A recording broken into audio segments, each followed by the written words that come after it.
We are happy we have a new acting national chairman. You recall this is the same way IU's crisis started.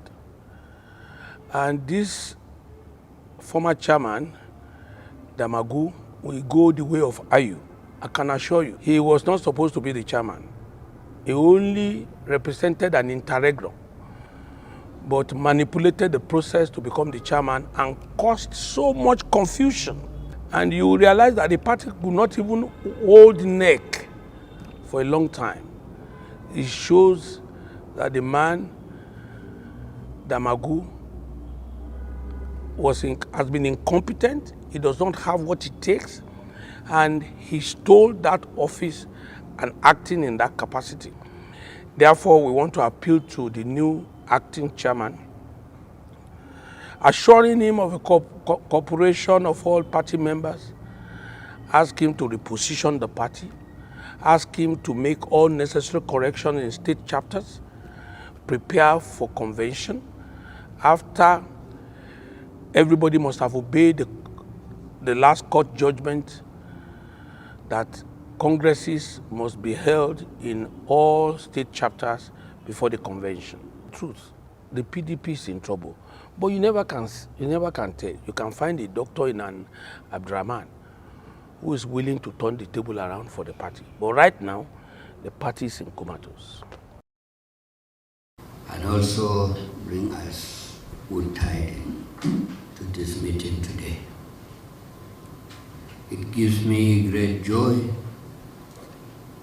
to finally inform you that despite the initial legal hitches, the 2025 elective national convention of our great party, the PDP, will hold.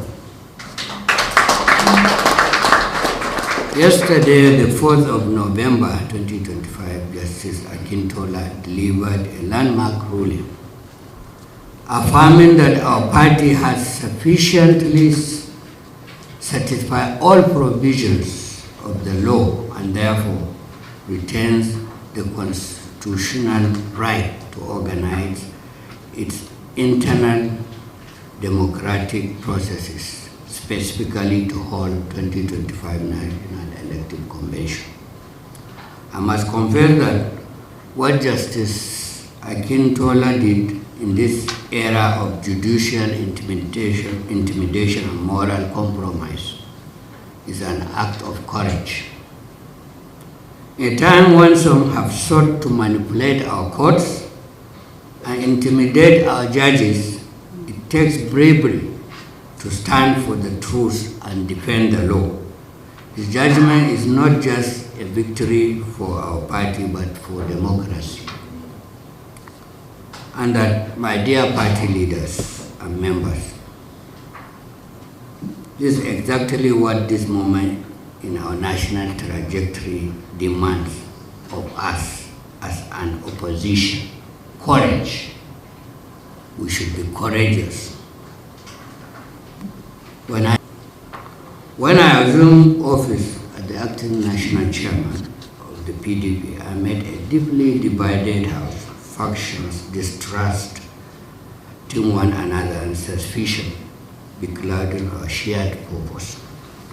I realized then that our party needed most. What our party needed most was reconciliation, not vengeance, not anger, not blame. We needed to heal the wounds opened after the 2023 general elections. At the time, some felt I was taking sides because I refused to indulge in vindictiveness of punishing those they wanted punished. But I knew better. When they could not understand the wisdom of sheathing their swords, they left the party.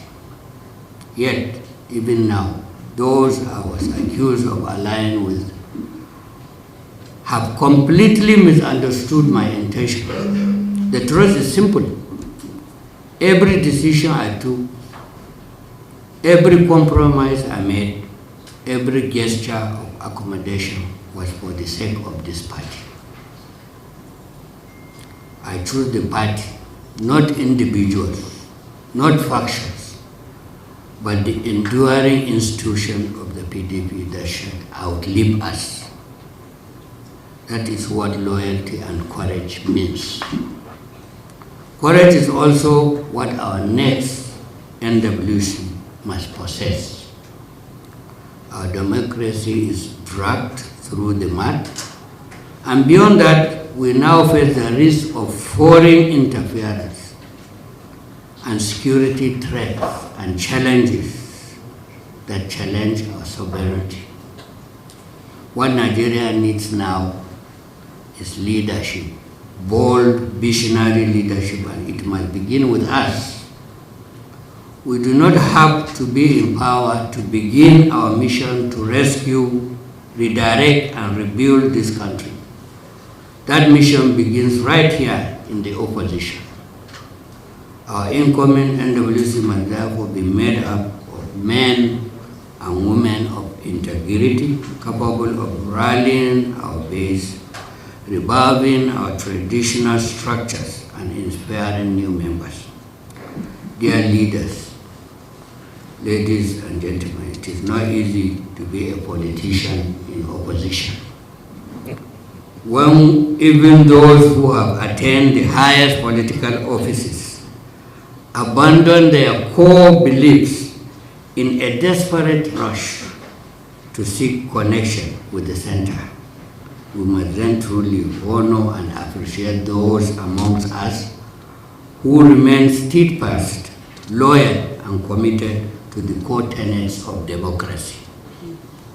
To our party leaders and members, thank you for your resilience, your faith, and your belief in what unites us. This meeting is convened to provide direction for our planning toward the convention and to also resolve our outstanding issues. As always, I ask for us to be sincere in deliberations, have faith, good arguments, unity of purpose for the good of our party. Thank you all, and God bless.